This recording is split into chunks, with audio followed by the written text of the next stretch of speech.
You are listening to the Millionacres Podcast. Our mission at Millionacres is to educate and empower investors to make great decisions and achieve real estate investing success. We provide regular content and perspective for everyone from those just starting out to seasoned pros with decades of experience. At Millionacres, we work every day to help you demystify real estate investing and build real wealth.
Hello, I'm Deidre Woollard, an editor at Millionacres. Thank you so much for tuning into the Millionacres Podcast.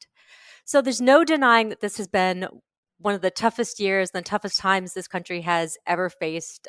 Death toll from COVID-19 has been devastating, especially among the elder population. Right now, hope is on the horizon. We're watching people get vaccinated, but it's still going to be a long road ahead. And so many people are wondering what we can do to help.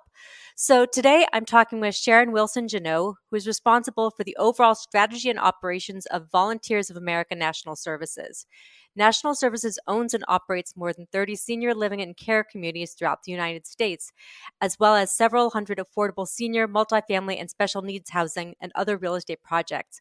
So Sharon, thank you for joining me today. And let's start by explaining what Volunteers of America actually is. I'm very happy to be here today.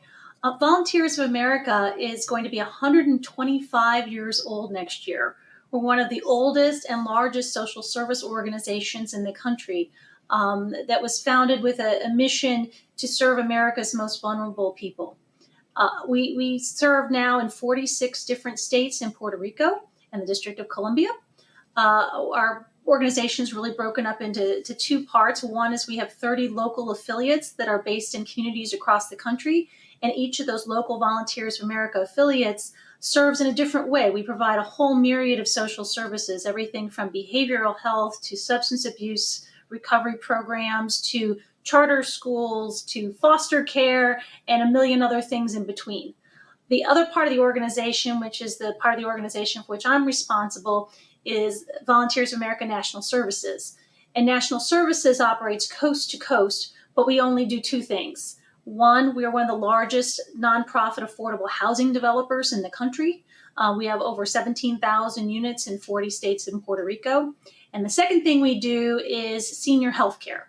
So we run over 46 senior health care programs in 7 states.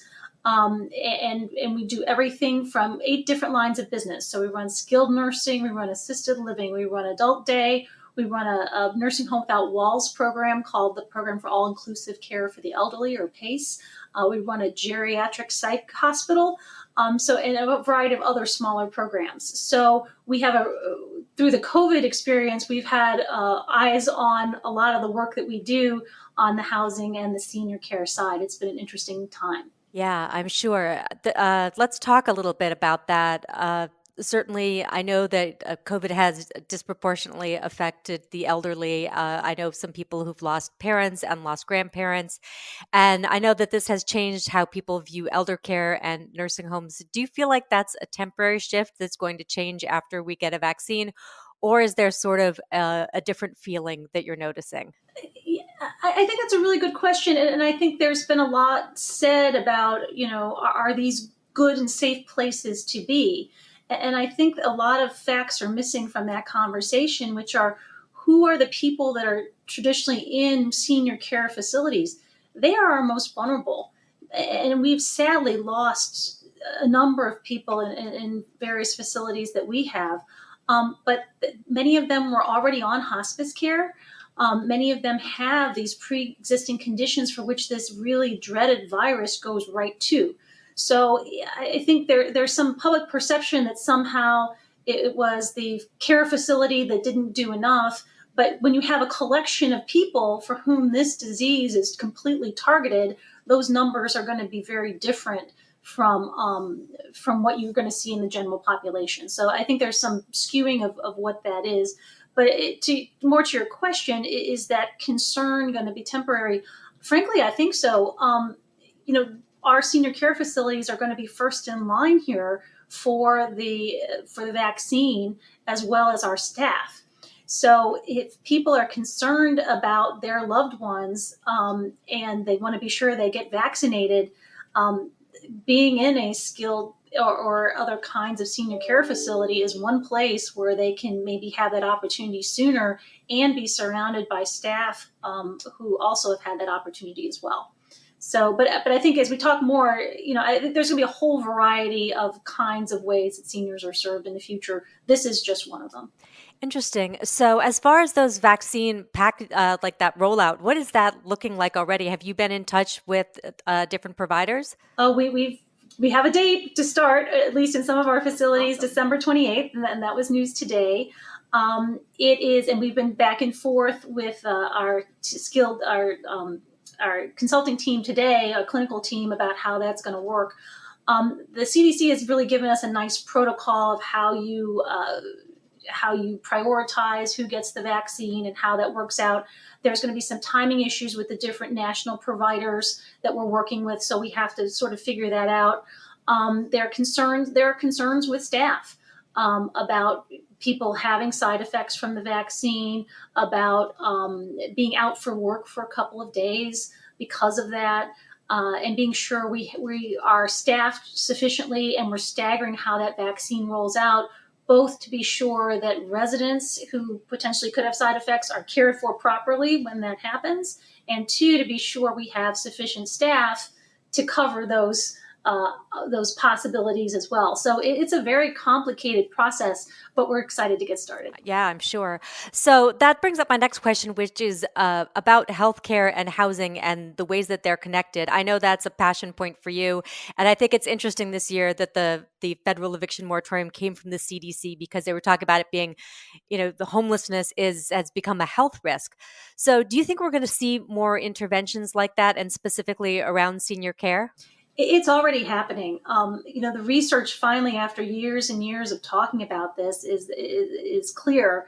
Housing is healthcare, and healthcare is the base, and housing forms the basis for good healthcare as well. And healthcare is housing. So we have a really good basis to work from. It's of all the really awful and difficult things that have happened during this pandemic, I do have to say that spotlight on the growing need for better senior care and housing to help support that senior care in a cost-effective way has been something of a positive side effect from this pandemic. I would say another positive side effect, if it can be said, is community. So I know the people in your units had to shelter in place for a lot of the year, and that isolation was hard on people. But I think we're also seeing community kind of gather around people. We're seeing food banks and a lot of donations happening. So, what do you think we've learned this year about community in general? We are all in this together, and our seniors are an important part of our communities. And I think our history of doing senior care has often been to isolate seniors, to have them in specific locations, a little bit out of sight, out of mind. We haven't always integrated the talents and skills that many of our seniors have with our communities as a whole. And to see people step up and realize that those seniors needed help and have helped in so many different ways in our communities across the country, I can't explain to you. And even our own staff, our staff who's chosen careers in senior care have been asked to do new and different things that they were never asked to do before. We've learned how to play hallway bingo. We've learned how to do yoga classes from a courtyard down below where people stand at their windows. We have learned just to listen. And a lot of that listening has happened one-on-one via telephone calls, via socially distanced ways. So it's really nice to see that people have finally, because they're so vulnerable, have seen the value in supporting our seniors in new and different ways. Are you seeing a rise in senior homelessness? Is that something that you're also concerned about?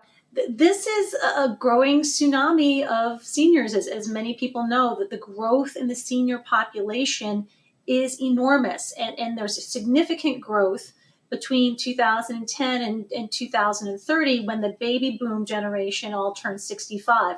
We're at 2020 right now. So we are in the middle of that accelerated growth piece. And then there's even more growth on top of that. And what's happening with that, it's not just that there are more seniors by population, but because of medical advances, they are living longer.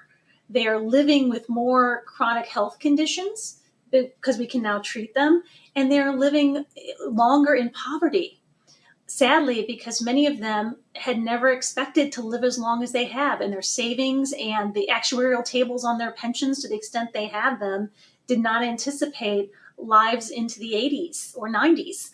So poverty and just making the bills are one of the increasing issues that we're going to be facing. There are going to be more and more low-income seniors in our communities who are going to be living with chronic health conditions. And we think sometimes of people, just going into retirement and traveling and spending time. They're not going to have those kinds of luxuries available because the two things driving their costs are increased medical cost care, and two is housing. Yeah, I think that's an important point. And I know building affordable senior housing is challenging. Certainly, there's been concerns about funding and financing that are probably changing. There's been a bit of a senior housing glut, I know, from an investor perspective. But what are you and your team exploring as solutions in terms of funding and financing? There's a whole range. When we talk about senior care, I think people traditionally kind of gravitate toward the nursing home, the assisted living,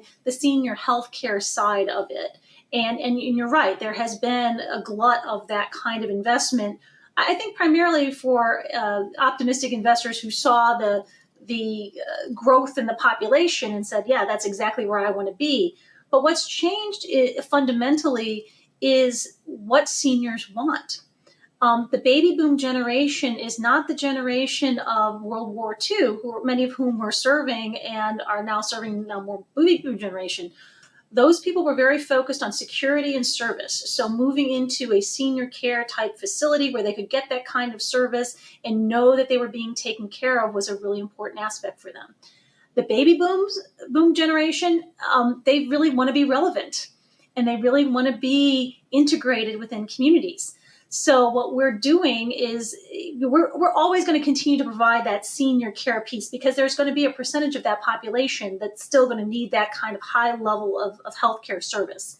And while people used to come to our nursing homes, our assisted livings and live there for 10 years, they're now living there for 10 months. They're staying in their homes much longer, in part due to economics, but in part due to their strong desire to be relevant in the community. So we're providing more and more home and community-based service care. So that's really the shift and the pivot that's going to be, I think, happening in the senior care space over time. And much of that is going to be provided in independent senior housing. And much of that also will be provided, for the reasons I indicated earlier, in independent senior housing that has a subsidy so it can support folks of a lower income bracket. Interesting. In other countries, I know they've paired like college students with seniors and things like that to try to help seniors not feel like that. Do you feel like seniors really want more integrated communities?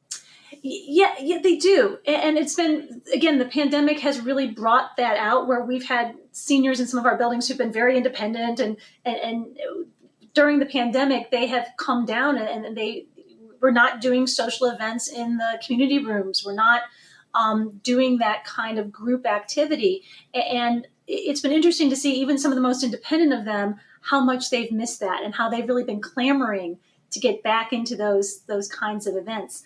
At Volunteers American National Services, in our independent senior buildings, many of which are for folks of modest means, we don't just provide housing, we provide housing with services. So there are social workers, and in some cases, preventive health nurses, and in some cases, community health workers who work with that population on an ongoing basis to help leverage services that they need in the communities, help facilitate what's going on with them and navigate the healthcare system. This is really the growth area for our services, where we've modeled a new paradigm called Aging with Options, where we're ensuring we have social workers, community health workers, in some cases a wellness nurse, and technology is part of our independent affordable buildings. So they have access to all these different means and all these different ways to stay both connected with community, but also connected with the healthcare system.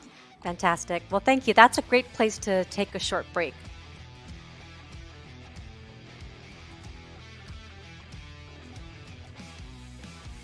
During our break today, we are excited to have Millionacres lead investment analyst Matt Argersinger here to speak briefly about one of our newest services, Real Estate Winners. Thank you for joining us, Matt. Thanks for having me. So what is Real Estate Winners and who is it for? Well, I like to think of Real Estate Winners as our answer to Stock Advisor in the real estate market. It is a service that provides recommendations on publicly traded real estate investment trusts and real estate companies. So it's a pretty big universe out there. There's over 200 REITs to choose from and probably dozens, if not hundreds, of real estate companies that are in our universe. And we provide regular investment recommendations as well as commentary on the market, educational material. And it's really designed to get anyone who's interested in investing and learning about real estate started. So is it geared toward new investors or is it more for seasoned pros? I think Real Estate Winners can serve both. I think if you're a new investor, maybe you're just getting started with stocks and you want to learn more about how to add real estate to your portfolio, great place to start.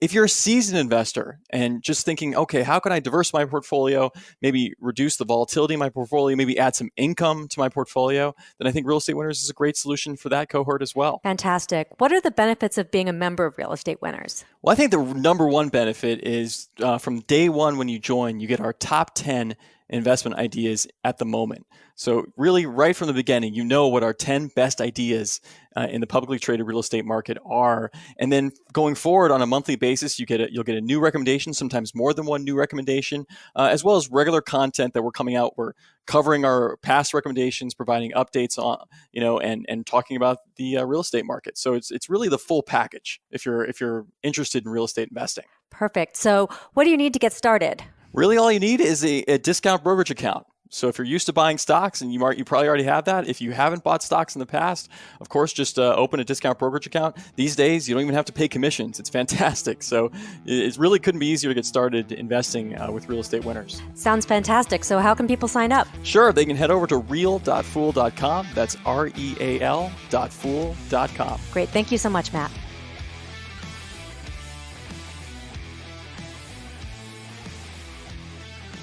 I'm back with Sharon Wilson-Geno of Volunteers of America National Services, and we're talking about senior housing and community. So you mentioned earlier that your communities are going to go through a vaccine protocol. So let's talk a little bit about post-vaccine world. How fast do you think that things can get back to some semblance of normal in your communities? I think we're all going to be experiencing one of the buzzwords of 2020, the new normal. Are we going to be able to go back? I think even as a society, are we really going to go back? I don't think so. We're going to take some of the learnings from this and move forward. At what point in time will we be able to open particularly our senior care facilities and make them available for people? I think here in the next 3-4 months, we're going to have an opportunity to do that. I think there's truly pent-up demand in the market for folks that have not gone into a senior care facility and whose parents have now experienced, difficulty in accessing food, accessing medicine because they needed a higher level of care and were staying at home because they didn't want to be in a more congregate setting. So I think we're going to see a pretty quick blip of those folks going into those kinds of senior care facilities. But then I think there's also the group of people that are going to stay in independent housing type models like we also have on the affordable side, where we'll start maybe in the next 6 months doing more community events in our spaces, being able to bring people together, which is so very important. I think one thing that we have also learned from the first 6 months, we had everybody in lockdown, and we were very, very rigid about that. And as deadly as COVID is, so is social isolation, and so is loneliness. And so we've really had to balance those two things and think through, okay, we should stop talking about everything we can't do and let's start talking about what we can do. How can we engage people in a safe way? How can we do something that's socially distanced where they can see people, maybe through a screen, but they aren't exposing themselves to the virus? So we've really had to double down on balancing those two things. And that will be, I think, some of our new normal, because we're going to continue to serve people that have underlying health conditions and vulnerabilities. So we're going to have to continue to be cautious, but hopefully open things up a little bit more so we can ensure that we're engaging people socially, because it's so important to overall health. Absolutely. Loneliness, I know, was a problem even before the pandemic for seniors, and it's certainly only gotten worse. I think all of us this year have a greater empathy for what seniors are going through, because we've all been isolated to some extent. Across the board, when we survey our residents, when we do screenings on mental health, it continues to just above and beyond any other health condition be the condition that most people are so afflicted. That makes sense. So I want to talk a little bit more about affordable housing. I think you and I both share an interest in this idea of public sector and private sector working together to solve problems. So let's talk about that. And how do you see that kind of playing out in the future? There are a number of different ways. On the affordable housing side, we've had the low-income housing tax credit since 1986. And while it got up to a slow start, that is a public-private partnership where government subsidy does leverage private investment to build more housing. But it is only as good as, number one, the economic value of private investors for coming into that space. And that goes up and down depending on the economic conditions. So it's not a consistent, reliable source like a federal appropriation, for example, or other kinds of housing subsidy, which you can rely on. It fluctuates, but it is a way that we brought a lot of private money into the affordable housing space during that time. I think the bigger question really lies in the service area. And Medicare and Medicaid are huge parts of our federal budget.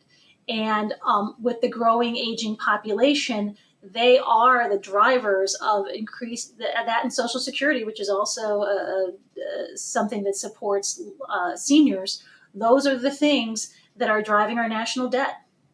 And if we don't find ways to bring those costs in line, to provide different ways of serving people as cost effectively and really focusing on preventative care for seniors, we are going to continue to dig a national deficit hole that could create a national security issue, because so much of our deficit is supported by foreign lending. And unless we can find a way ourselves to bring those costs down and stop continuing to provide more rigid programs for senior care, we're going to struggle to get that part of our economy under control. And already, though, I think that there has been some changes in that area. Many states with Medicaid expansion, with Medicare Advantage, are looking at cost containment programs and managed care programs. Those are all partnered with private sector players, insurance companies, and others who have more of a focus on cost containment. And we're really playing very heavily with a lot of payers right now. Those private sector players see the value in housing. They see the value in what we bring to the table on the senior care side as well. And we're all looking for ways to work together to make those investments in affordable housing so they can help reduce the reliance on payments from Medicare and Medicaid, and thereby reducing the government expenditures in that area.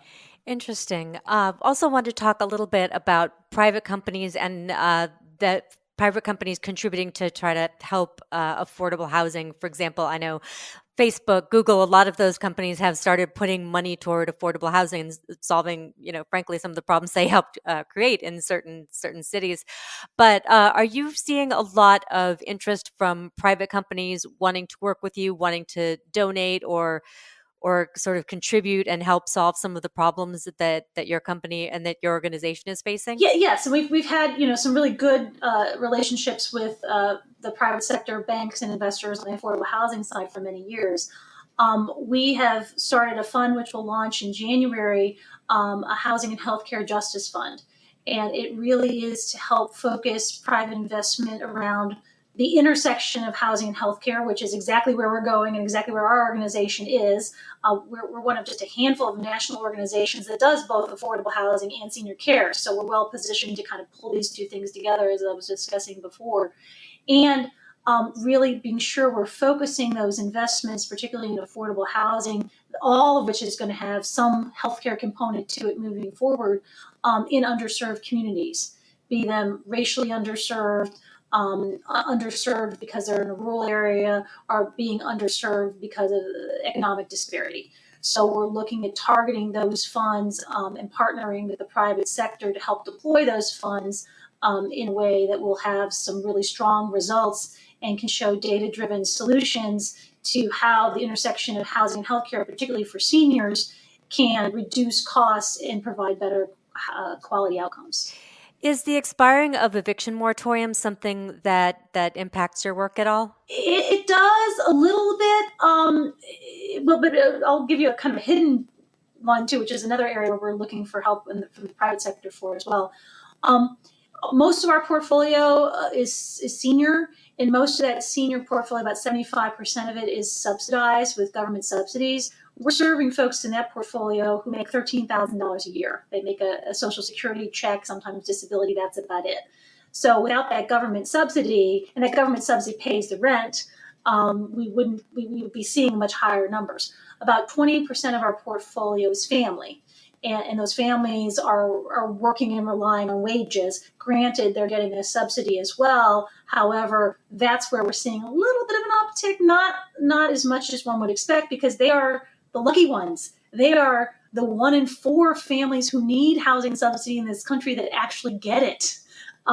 It's the other 3 out of 4 that are living in unsubsidized housing, that are in the private market. Those are the ones that are probably most vulnerable. But I'll give you another hidden one that affects us more than people would think, and it is really an issue that we're working to solve here. It's our healthcare workforce. The people that are caring for seniors are low-wage workers. Many of them work in our dietary, our laundry. They're certified nursing assistants. They're LPNs. Many of them work 2 jobs to make ends meet, and struggle. Many of them now with children, trying to struggle with virtual school, And because we've had illnesses and people out, we've been short staffed, so like all other skilled nursing and other senior care spaces, so we've been relying on them to pick up extra shifts. Those are the folks that I am really most worried about from the eviction moratorium standpoint. And if they've gotten COVID and had to be out of work for a period of time, we've been doing our best to cover and help them. But really working with healthcare systems and others, we have a couple initiatives going on right now that are very nascent to develop workforce housing for healthcare workers. It's a really growing need, and unfortunately, because of the way Medicare and Medicaid works, the wage scales for those workers have not been able to keep pace with the rising cost of living, and particularly the cost of housing in certain communities. So that's a problem we're really looking for private partnership to solve. Yeah, that's a huge problem. Workforce housing is, I think, one of the most important issues that we're facing right now, because there simply isn't enough of it, and we've seen real estate prices rise, rent rising all over the country, and it's just not it's rising faster than wages in many cases. Exactly, and that's not, we've had a little bit of economic downturn due to COVID. Rents have not been dropping, at least not residential rents at this stage of the game. So that issue just persists. So in terms of building communities, are you building them out? Are you doing any adaptive reuse or anything like that? A couple things that we're involved in. One is we recapitalize our own senior portfolio as it ages. And, some of it was built in the 70s and 80s and needs to be recapitalized. We are coming in and recapitalizing those. We're doing a big recapitalization project in Miami right now. Those buildings were built in the 80s. They need updates to serve the more frail population that we're serving today. When we built those buildings, those people were in their 50s and 60s and relatively able-bodied and stayed there until they went to a nursing home for the last 10 years. We now have people in those buildings that are living to be 100 plus. So we have to be sure that they have grab bars, lighted hallways. We're doing the technology upgrades to allow for the opportunity for home and community-based services to come in and transmit medical data to make that work, doing the social isolation pieces, and adding, where appropriate, healthcare space, where we could have clinical space in those buildings, where we could have opportunities for social workers or other groups to come in and do a little clinic on blood pressure, or do commercial kitchens where appropriate, where we could provide a meal service if necessary. So we're doing a lot of recapitalization on one hand. On the other hand, all of our new builds are all being built with an eye toward integrating housing and health. So that's a big focus of what we're doing right now. We're doing no senior buildings right now that don't have some healthcare intersection, depending on what the community needs. So all those buildings moving forward in terms of our new construction will be that. We're also looking at, we're starting increasingly to do more and more acquisition of buildings that would otherwise be lost to the affordable housing space when their different requirements expire. Investors can take those to the private market in some circumstances. We've been stepping in and trying to acquire some of those properties and preserve them for affordable, reposition them, because most of them are at least 15, 20 years old, and again, with a healthcare component to them. That's interesting. I talked to someone who develops modular healthcare, and he was saying that large hospitals are going to become less popular, and that we're going to see more small hospitals and more medical that's more spread out and accessible to people. So it sounds like that's part of that trend as well. It is. We're actually doing a really interesting project right now with Modular with veterans. So it's a targeted program, many of whom are also senior or folks with physical or mental disabilities. That'll be not a congregate building, but will be small kind of bungalow style units that could be could be an accessory dwelling unit in somebody's backyard or an extra lot, where cities are really seeing this as an opportunity to utilize to put more affordable housing in cities that are increasingly becoming overbuilt with high-rise housing. So that's one interesting thing that we're working on right now. And that's also, there's demand for that in the senior space as well. Again, getting back to the earlier conversation, there's a feel among seniors of this generation that they like that idea of having that front porch and being in a community where they could be supported, but maybe not in a high rise or other kinds of congregate settings. So there's some of that going on in the senior space as well. Interesting. I've seen a couple stories about hotels that are being converted into senior living. I know that I'm watching the hotel statistics right now, and we're going to see some hotel foreclosures. It's going to be a rough year for hotels. Do you think that's another aspect that's going to become more interesting next year? We actually just are working with the city of Los Angeles on an opportunity in Los Angeles, actually, for 2 hotels.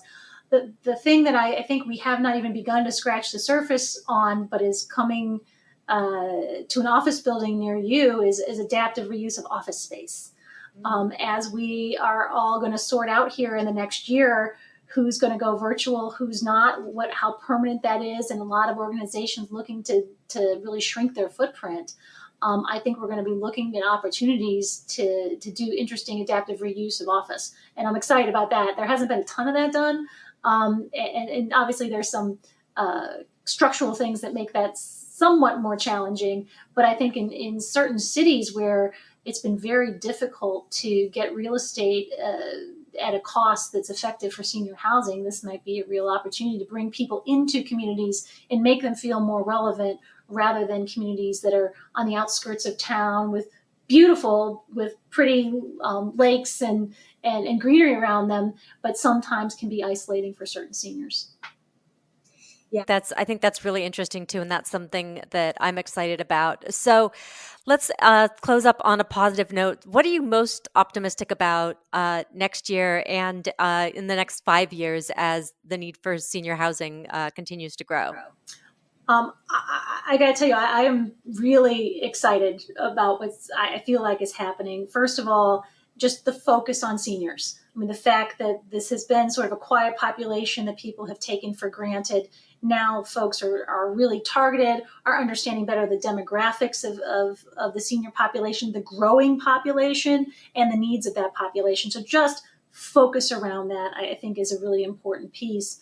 The second one is the focus on our healthcare workers, first responders, essential workers, heroes. So we're finally recognizing the contributions that these people make every single day. We have started here, but they have been sadly underpaid by the systems that have allowed that to happen. We've made a commitment here to begin to bring all of our workers up to a living wage in all of our geographies across the country.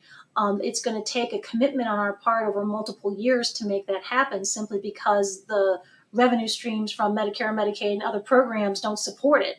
But we're making a commitment to do that regardless. So that, I think, is a really important issue, and that we need to value those people for the services they provide and how important that is.